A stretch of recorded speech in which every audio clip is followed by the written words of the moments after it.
Қазақ тамаша айтады, заң басқа, заман басқа дейді.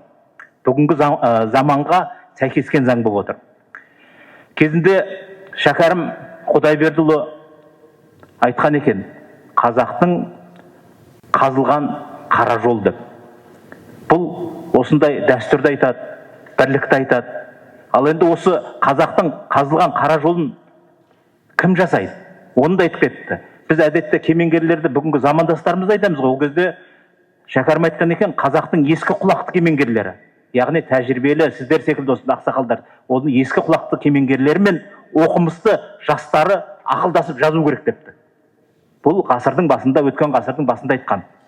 Сонымен бірге Ахмет Байтұрсынның тамаша бір ойы бар. Ол кезде әрине бәрі өсет, өнет, ол кезде қазақтың қағидасы деп айқындапты. Сол қазақтың қағидасын былай деп айтады: қазақ қағидасын жинау оңай емес, бірақ ниет болса, қолдан келерлік жұмыс.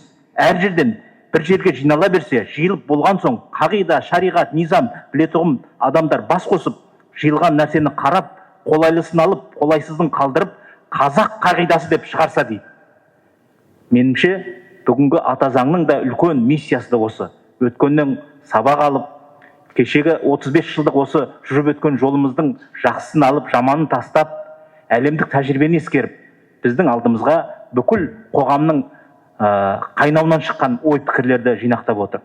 Бұл бізді 15 наурызда бәрімізді бір кісідей сол заңға дауыс беруімізді және болашағымызды ойлауды, ол болашақты бірлесіп ойлауымызды, осындай достық үйлер секілді, осындай бірлікке, ынтымаққа шақыратын алаңдар арқылы оны ұрпаққа жеткізу біздің парызымыз болып қалады.